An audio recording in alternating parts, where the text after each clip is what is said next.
What is up, and welcome to another edition of the All Basketball Podcast. And once again, I'm your host, Maurice Dixon, coming to you on October 26th. And late October, folks, means high school basketball preview time. And for this episode, we got longtime Jonesboro boys basketball coach Dan Maehlman on the show. How you doing, Coach Maehlman? Good. How are you, Maurice? Thanks for having me. Good, man. Thank you. Thank you for joining me once again. Remember you first joined me on this platform last year. I appreciate you for that as well. But new season, 22-23 season. Wow, just the years seem to keep rolling by, but basketball is still being played. What is your outlook for the team for this season? We have a good group that's coming back. Yes. Sorry, Maurice. Hold on one second. Thank you. We do have a really good group that's coming back. We did graduate 6 seniors from last year's team that miraculously made the Final Four and was inches away from going to the state championship. I'm not sure how that all happened, but we got a bunch of guards. We had a couple kids that were sitting out last year. Mm-hmm. And with the kids that we have returning, I of course right now I'm always in the same where we're not very good right now, but we do have the opportunity to be pretty good when it counts in the end of January, February. Okay, and that's definitely what matters.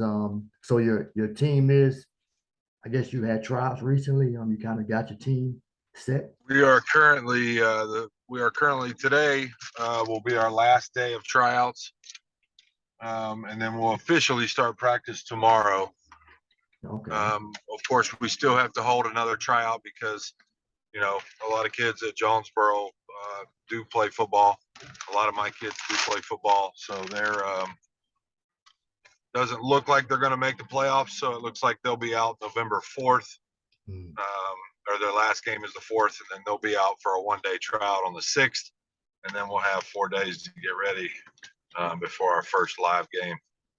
Okay. Wow. So, obviously, when you're putting together a team, you want skill, you want experience, you want as much height as possible. The intangibles. But what are some of the things you specifically do to put together a team, and where do you kind of or where have you kind of drawn that from with your coaching experience? The biggest thing with returning players, and we try and build chemistry and unity is probably the biggest thing, and trust. And we do that starting over the summer. Like this past summer, we played over, I think, 45 games together as a group, whether it had been in summer leagues or in the 2 live periods that we were invited to. We also, like I said, we have a new coach that's with us, Demetrius Williams, that came to us. He's a young guy that played at South Alabama, played overseas professionally for a couple years. Big time into training kids the right way. I'm old school philosophy as far as how kids have to learn the fundamentals first. He's the same, but he's younger. He's probably 20 years younger than me. So he had our kids in a strict weight room regimen that I have, with me over the past years. I just didn't have a chance to do it, especially with having kids. Our kids were never in the weight room. We played, but we've been in the weight room. We've been conditioning since, July, June, and it has transformed our kids. And that, as far as the unity and the chemistry, a lot of our kids, we've been together for, we're not just coming into tryouts and we're going to try and figure it out from there. Like, they've been together a lot since June 1st. And that's the biggest thing to me with coaching. Like, it's back in the day when I was younger, I always thought it was about X and O's. That has a little bit to do with it, but if your kids don't number one, trust each other and like each other, trust their coaches, like their coaches. And I'm not saying you got to be their friend, but because I'm definitely not. Um, but we try and build that family atmosphere to where they know we care about them like they're our own sons, and in return they will bust through a wall for us. So that's how we try and approach it. Everybody thinks it's about, again, like X and O's and all this coaching. You got to be a great coach, to make your teams be successful. It's not really about coaching. Coaching is a lot more about, to me, about getting those kids to buy in and understand that you trust and love them, and then you can win some games after you develop that. Yeah, definitely. Not a bad. Sounds like a good formula to go by, good philosophy. Specifically, tell me about some of the guys you got returned. Or you got guy who's on the football field. I think Devin something. One of Yeah, your Devon. Yeah, Devon. Devon Rainey. Yeah, he'll be a returning senior for me. I think he was just selected by Kyle Sandy. I think he had his preseason All-State teams. I think he was selected as a second team All-State preseason selection. I know he's rated as one of the top 10 shooting guards in the state of Georgia in the senior class. He's got probably 15 offers for football. He's verbally committed to Miami of Ohio right now for football. I think he was just offered by Buffalo and Arizona State the other day. So he's being tremendously recruited for football. As you know, and the basketball recruiting has changed so much with the transfer portal and all that stuff. So he has a lot of interest in basketball, but no straight up offers as of now. But yeah, he's a very talented, 6'4" long lefty, very athletic, can score, can do a lot of things. So he'll be our leader coming back. We have Jaquez Atkins, 6'2". He'll be a senior guard. I don't know if you remember from last year, we had two kids that come to us from Forest Park. Oh, And Jaquez was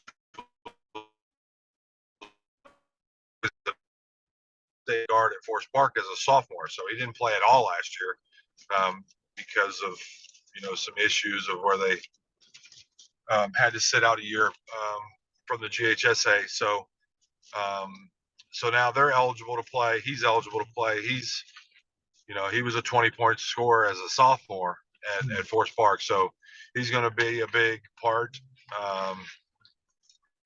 We got Montez Redding, which is a junior, the other kid that came from Forest Park, who was very talented guard. We have AJ Horton, which played for us a good bit last year as a sophomore. He's a 6'4" guard that is a junior that's going to contribute and do a lot for us as well. And then we have Cortez Redding, which is a 9th grader, which is Montez's younger brother. oh. He was rated supposed to be the number one 8th grader in the state of Georgia. Please put that in there. In the state of Georgia. I don't know, I don't keep up with that stuff. That's just what somebody told me. So, but he's a left-handed true point guard that will probably start for us. And that hasn't happened very often. Maybe, I think MJ might have been the only freshman that's ever started for me as a head coach. So he's got the chance to be really, really good. And I could go through all our, we got Malik Terman, a kid that's completely transformed into a 6'4" kid, but I have all guards. I have no big guys. I have nobody that really we're not going to have anybody in the post. We have 11 guys. We have another kid that moved in from California, Lathan Minifield, who's another guard. So we're going to be guard heavy, but it's we'll probably be 11 a legit 11 deep, and I'm only going to carry 11 guys, but all 11 can play. Okay, no, nothing wrong with that. Besides, like you said, the height that comes into it, but it's not really a. I guess one thing to your advantage is not really a inside out game. It's a outside in game today. And with that 3-point shot, you can always you can't. I mean, you can't trade twos against threes, but you can trade threes for twos if you make enough. Yeah, you're correct. And I mean, you know me, I'm a big defensive guy, Yeah. and that's what we work on defense in an hour and a half practice, an hour and 20 minutes. And then the last 10 minutes, we work on offensive stuff. So, we're quick, we're athletic. So our defensive philosophy is not going to change. We're gonna press. We're gonna throw a bunch of different stuff at you. We're gonna pressure you man to man. And the biggest thing with not having size is you go back old school. We are going to have to team block out like we never have before, Mhm. because we are going to go against teams, especially with our schedule, where they're going to have some dudes that are a lot bigger or stronger, and we're going to have to block out and rebound, team rebound. That is going to be a huge key for us this year. Okay, hear you on that. As far as your schedule, talk to me about a little more specifically, what you got lined up outside of the region and everything. I know you guys are playing in some competition heavy, neutral site type of games. So Yeah, we outside of our region, which I think is a 14 games in our region, we have 11 games where I think the first one, I think we play McEachern. That'll be our first good test out of region. I think we play Creek. He changed the schedule. On November 12th, we were supposed to play Southwest DeKalb, but we're going to play Creekside. That's a one-day showcase. And then on December 17th, we'll be playing at Pace Academy. They have a showcase, which we'll play against McEachern. And then December 3rd, we go to Memphis to play against Memphis Douglas. And then over Christmas, the first national tournament we've been invited to it's called the Alpha Invitational, which will be in Kingsport, Tennessee. And that is a 12-team double elimination tournament with teams from all over the country. And then we'll be home Christmas Eve and Christmas Day, and then we'll leave back out the day after Christmas and head to the Beach Ball Classic in Myrtle Beach, South Carolina, which is a 12-team national tournament, which we've been to before. Probably, I'd say between them and the City of Palms, one of the two best high school tournaments I've ever participated in. So we'll be battle tested there, and then January 5th through the 7th, we'll be heading to Jacksonville, Florida, to play down there in a pre-MLK Classic against, I don't have the teams yet, but two of the top teams out of Florida. okay, so a well-traveled schedule in many different places in the southeast. Nothing wrong with that. As far as your region, I think is this a realignment year? So you're looking at new region opponents? Yeah, so we're in with we have Woodward, Okay. Alcovey, Rockdale, and then us, Forest Park, Morrow, Mundy's Mill, and Lovejoy. Okay. What do you know about I'm not sure right now who you guys finished behind last year. Try no Tri-Cities. Tri-Cities was okay, so that they're out. And I didn't want to say it, but yeah, Tri-Cities. they're as far as your region, what do you know about some of the other teams or willing to share? I don't I don't know a whole lot about Rockdale and Alcovey. I haven't played them for years. Of course, Woodward's been in our region the past couple of years. I know what they got. Lovejoy, Morrow. Haven't played against them in forever, so Mm. not really familiar with what they have. Forest Park and Mundy's Mill, they've been in our region the past few years, so I think it's going to be a good region. I think everybody will be. I mean, if you look at from top to bottom, I don't think anybody in there is going to just be like, hey, we play them. We're going to beat them. Mhm. It's not going to be like that. I think every night you're going to have to come ready to play, and as well as I do. The tradition that we built at Jonesboro, we got that X on our, especially if we're playing at Clayton County School. We got that X on our back, so everybody's going to give us their best shot. I don't care if they're no good or as people say that they could be 1-20, and they're going to come at us like they're in the state championship. So we got to be ready every night. Yeah, definitely, because you're the Jonesboro is the only team you're the nobody else has won since you guys won from Clayton, right? Won it all. No, on the boys' side, we're the only Yeah, only boys that have ever won. Yeah, because I think Forest Park girls just got it recently, didn't they? Didn't I see that? Am I reading that? they lost last year to Woodward. Okay. I know they've been to two finals. They've lost to Woodward 2 years in a row in the finals, but I think Lovejoy's girls won it last year. That's where that's where it was. Yeah, they've been Yeah, they won it last year. okay. I guess Forest Park just had, I want to say, Sydney Bowles from Woodward. She was killing Yeah, from yeah. I think the girl that went to Georgia. yeah, Did she go to yeah. Georgia? I'm Yeah, not sure where, but I'm pretty sure I was seeing like just stat lines like filling up every yeah. part.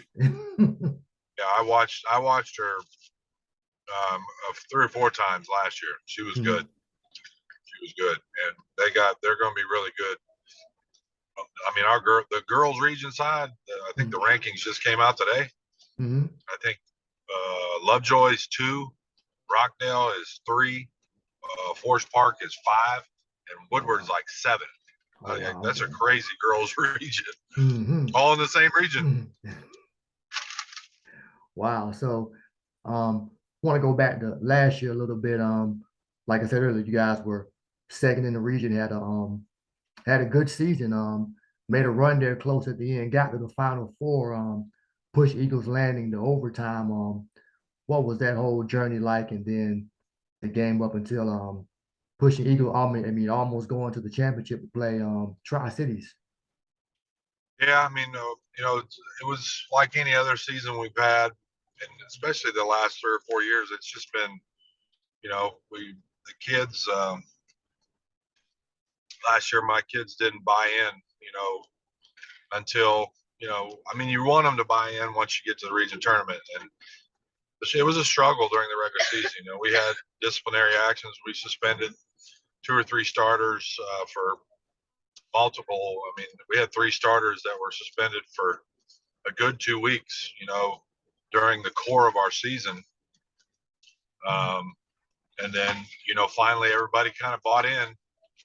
Right there, I think we lost to Tri Cities in the region championship, and once we hit the state playoffs, we were able to see guys that were kind of on the fence of buying in and giving everything they had for their teammates, and then finally they did, and then we made that run and got to the Final Four and had a good game plan, and we led the whole game in the Final Four, and we're up 6 with a minute to go, and to be honest, I think we've been to 8 or 9 Final Fours in the 17 or 18 years as being a head coach, and I've never been up 6 with a minute to go and find a way to lose. It was the first time that we had opportunities. We went to the free throw line with guys that I felt like we just had to hit one free throw, Mhm. and we were just unlucky. And you go back and we go to overtime, and we missed a couple free throws. We missed a block out where a guy gets an and one there in the last minute, and then we miss pretty much a wide open layup to win the game in regulation, and we go to overtime and lose. And of course, I went back and looked at it and said multiple things, like coaches do when like I should have done this, I should have done that, I should have done that. But when it came down to it, it was unlucky. Sometimes you have things that go your way, and sometimes you don't. I mean, were there some things that some personnel maybe that I could have put on the floor, but maybe, but um, I had the guys on the floor that I felt comfortable with, and in different situations, people were like, the guy, there was a certain kid that got fouled at the end that was a football player, and he was about a 70% free throw shooter, and there was a guy on the bench that was an 84% free throw shooter. Um, and we looked at it like, we should have put him in the game, but that same guy that we could have put in the game that shoots 84% from the free throw line in 5 or 6 other games during the season, we didn't ball over, and the other team got it and scored, and we lost. So that was, there's just so many different things that go into it. But if you'd have told me we'd have been in the Final Four in the middle of the season with the team I had last year, and the way the way you feel about guys from certain time, one day you're like, oh, we could be good, and the next day you're like, oh my God, these guys, I don't even want to go practice with them. And if you'd have told me we would have had a shot to go play for a state championship, I'd have probably said, nah, no, well, we're not going to do it with this team. But they surprised me. They all bought in, they clicked, and we legit had a shot to play for another state championship. And but it was a great year. 21-9 and finished ranked 3rd in the state. I was proud of the kids, and a couple of them went off to play college basketball, and so it was another successful year. Okay, yeah, nothing wrong with that. Definitely keeping that trend going of successful seasons is always a good thing. I know you're looking forward to adding to it this season. As far as last year, did you guys in your region, did you play with the shot clock? In the region, yes. You did. Okay, so you did. Yeah. Okay. So it's here now, all games, playoffs. How are you feeling about it? How are you preparing your guys for it? And as far as the shot clock, I mean, it doesn't really, if you think about it, I mean, the way kids play today, and I mean, nobody's going down to, you know what I'm saying? Like everybody's going to shoot the ball within the first. Some shoot it within the first 10 seconds, and with the crew that we have this year, I'm not trying to like. We're not going to have a bunch of sets. We're not going to sit there and try and run some kind of continuity offense. We're gonna play defense, and we're gonna try and score as quick as we can, because as far as their IQ and stuff, it doesn't benefit to sit out there and run a bunch of screens. And now we're going to have set plays for certain situations, but we're not going to sit there and have them trying to make a bunch of reads. That's just it's not beneficial when you have a bunch of athletic guards that can get to the rim and finish and shoot the three. So, we're going, the shot clock, I really think, is only going to come down to, the end of halves, like kind of like the NBA when you want to get 2 for 1 or something like that, or the end of games. I think that's when the shot clock will come into play. But during the core of the game, I don't think shot clocks are really going to have anything to do with, how you approach the game.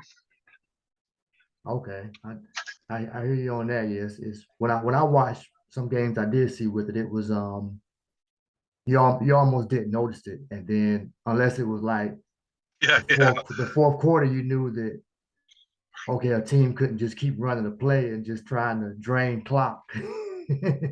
yeah. but but that never really came. And that's why, I mean, Maurice, probably as well as I do, that's why the shot clock was implemented. You had the some people, and I don't know who exactly they were, but every year you would see one of those, a school that had been ranked in the top 4 in the state all year, and they had some, they might have been had some big dogs, and they played somebody in the first or second round of the state tournament, and somebody took the air out of the ball and ended up beating them. And so, people complained about that, like, we need to have a shot clock so people can't do that. So that was the whole reason they implemented that shot clock, was so that, some people that might have a little lesser talent but still have the ability to, sit there and hold the ball for 5-6 minutes in a quarter, and then at the end of I mean, it is ugly basketball, but I mean, you've seen it, and I've seen it, and how we've done it before. Mhm. Like, we weren't going to sit there for a whole quarter, but we were going to bring you out, and yeah, if I knew I couldn't beat you in a 32-minute game, I was going to pull it out and try and make it a 6-minute game. Mhm. Yes, chess, not checkers. Yes, exactly. As far as some of your guys who recently went off, and I know you got you mentioned MJ Walker earlier. I know he's I don't know where he specifically is, and MJ's still with the Westchester Knicks with the G oh, League. he's in G League, okay, and Yeah. Um, um, we still have a couple guys that are playing professionally. Duby Okiki, I don't know if you remember him. yeah, oh yeah, He's in Paris. James White is still playing professionally overseas. Um, we still got a good bit of guys that are out there. Jamari Smith, that was originally at Queens, is Mhm. graduated from Queens, was an All-American, has 2 years left, and now he'll be playing at Murray State. Okay, And then the two guys from last year that went on, Giannis Woods, a senior 6'7" kid, he's at South Georgia State. And then Cayman Brown ended up going to 212 Prep Academy, which is a prep school in Florida. He ended up going there. So okay, because so you still I just remember when I was at the paper you always bless me with a story as far as some signing even though they might have been like, hey, you're doing too many signing stories, but I'm like, hey, it's news and it's it's in Clayton County. This is the Clayton neighbor, but I mean these guys should be acknowledged if they can publicly to a wider audience on if they're advancing in basketball because it is a sports story. But I understood, yeah, but I mean you always definitely gave. I mean somebody was always signing to go somewhere from Jonesboro, and that was always good. yeah, we've been fortunate. I mean, we work pretty hard to get our kids exposed, and like taking those kids all over the different places, those different tournaments. It just puts them.